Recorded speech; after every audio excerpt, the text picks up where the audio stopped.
Good morning दोस्तों। आज हम आप लोग को सेल के बारे में बताने के लिए आए हैं। तो सेल क्या होता है, तो दोस्तों आप लोग जानते होंगे बहुत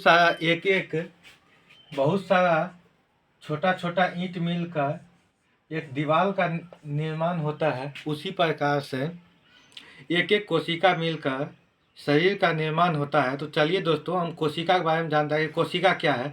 तो कोशिका दोस्तों जीवन की संरचनात्मक एवं क्रियात्मक इकाई को कोशिका कहते हैं। जीवन की संरचनात्मक एवं क्रियात्मक इकाई को कोशिका कहते हैं। कोशिका की खोज, तो दोस्तों कोशिका की खोज किसने की, तो कोशिका की खोज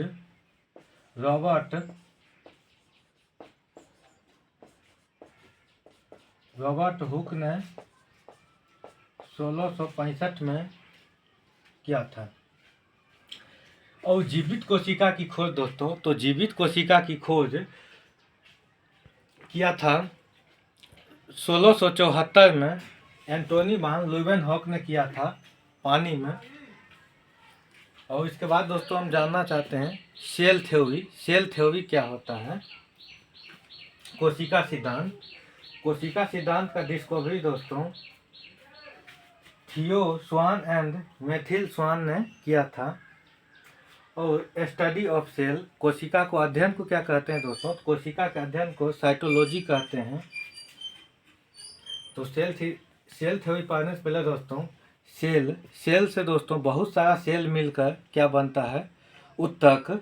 और बहुत सारा उत्तक मिलकर अंग का निर्माण करता है। और बहुत सारा अंग मिलकर अंगतंत्र का निर्माण करता है। और अंगतंत्र से हमारा मानव शरीर का निर्माण होता है।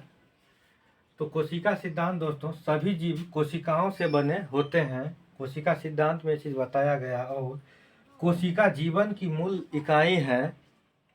थर्ड पॉइंट, नई कोशिका पुरानी कोशिका से बनती है। नई जो कोशिका होती है दोस्तों वो एक पुरानी कोशिका से ही बनती है। कोशिका की संरचना, स्ट्रक्चर ऑफ सेल, तो कोशिका की संरचना क्या होता है दोस्तों, इसके बारे में डिस्कस करते हैं। ये दोस्तों कोशिका की संरचना है, इसे साइटोप्लाज्म कहते हैं दोस्तों। और ये जो देख रहे हैं इसको लाइसोसोम कहते हैं। और इसे सेंट्रिओल कहते हैं। और इसे सेल मेम्ब्रेन कहते हैं। ये जो देख रहे हैं दोस्तों ये माइटोकॉन्ड्रिया है। और ये गोल्जी कम्प्लेक्स, इसे गोल्जी कम्प्लेक्स कहते हैं। और ये जो अंदर में दोस्तों ये आकृति देख रहे हैं ये डीएनए है, डीऑक्सीराइबो न्यूक्लिक एसिड, जिसे फुल फॉर्म कहते हैं। और ये साइड से जो दोस्तों ऐसे देख रहे हैं इसको इंडोप्लाज्मिक रेटिकुलम कहते हैं। और ये जो दोस्तों बिंदु साइज का है ये राइबोसोम है। तो दोस्तों अब इसके बाद चलते हैं कोशिका के कार्य, फंक्शन ऑफ सेल। कोशिका का कार्य क्या होता है, तो कोशिका के कुछ निम्न कार्य दोस्तों यहाँ बता रहे हैं, आप लोग ध्यान से देखिएगा। शरीर को आकार और सहारा देता है। भोजन से पोषक तत्व और ऊर्जा में बदलता है। थर्ड पॉइंट, पोषक तत्व और ऑक्सीजन को शरीर में लाना और ले जाने का काम होता है।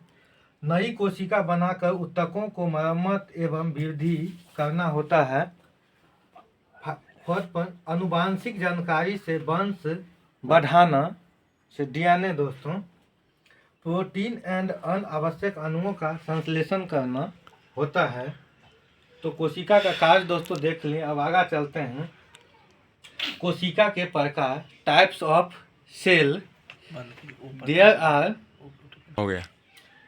आनुवांशिक जानकारी से वंश बढ़ाना, 5 पॉइंट है दोस्तों, आनुवांशिक जानकारी से वंश बढ़ाना। इसके बाद 6 पॉइंट है प्रोटीन और अनावश्यक अणुओं का संश्लेषण करना कोशिका का कार्य होता है दोस्तों। तो आगे चलते हैं। कोशिका के प्रकार, टाइप्स ऑफ सेल। कोशिका के दो तरह से वर्गीकृत किया गया है दोस्तों। पहला स्ट्रक्चर के आधार पर अर्थात दोस्तों संरचना के आधार पर कोशिका को दो तरह से वर्गीकृत किया गया है। पहला है प्रोकैरियोटिक सेल और दूसरा है यूकैरियोटिक सेल। और सेकेंड नंबर ऑर्गेनिज्म के आधार पर दोस्तों कोशिका को भी टू टाइप में वर्गीकृत किया गया है, प्लांट सेल और एनिमल सेल। तो पहले दोस्तों हम स्ट्रक्चर के आधार पर कोशिका का दो प्रकार है उसको डिस्कस करते हैं। तो स्ट्रक्चर के आधार पर कोशिका का दो प्रकार है, प्रोकैरियोटिक सेल और यूकैरियोटिक सेल। तो प्रोकैरियोटिक सेल क्या होता है दोस्तों, इसमें सिंपल सेल होता है और न्यूक्लियस इसमें नहीं पाया जाता है, डीएनए खुला होता है दोस्तों प्रोकैरियोटिक सेल में, और साइज छोटा होता है। प्रोकैरियोटिक सेल का एग्जाम्पल है दोस्तों बैक्टीरिया।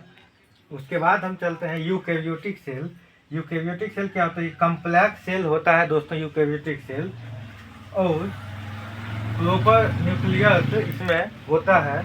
थर्ड पॉइंट, अंदर कई ऑर्गेन्स होते हैं दोस्तों यूकैरियोटिक सेल में, और इसका एग्जाम्पल है प्लांट, एनिमल और ह्यूमन, इसका एग्जाम्पल है दोस्तों। उसके बाद अब चलते हैं दोस्तों सेकेंड, ऑर्गेनिज्म के आधार पर कोशिका का जो दो टाइप है उसको दोस्तों देखते हैं। पहला प्लांट सेल। प्लांट सेल दोस्तों क्या होता है, इसमें सेल वाल पाया जाता है, क्लोरोप्लास्ट होता है जो खाना बनाने में दोस्तों मदद करता है। पेड़ पौधा में क्लोरोप्लास्ट अगर नहीं पाया जाएगा तो भोजन वो नहीं बना पाएगा। उसके बाद दोस्तों साइज आमतौर पर रेक्टेंगुलर होता है दोस्तों, ये रेक्टेंगुलर साइज का होता है दोस्तों। उसके बाद दोस्तों अब चलते हैं second, animal cell. Animal cell क्या होता है दोस्तों, सेल वाल नहीं होता। एनिमल जो सेल है दोस्तों इसमें सेल वाल नहीं पाया जाता है, क्लोरोप्लास्ट भी नहीं पाया जाता एनिमल सेल में, और साइज गोल और अनियमित साइज होता है। तो दोस्तों तो आज के लिए इतना ही रखते हैं दोस्तों, फिर एक नेक्स्ट वीडियो में मिलते हैं। जय हिंद।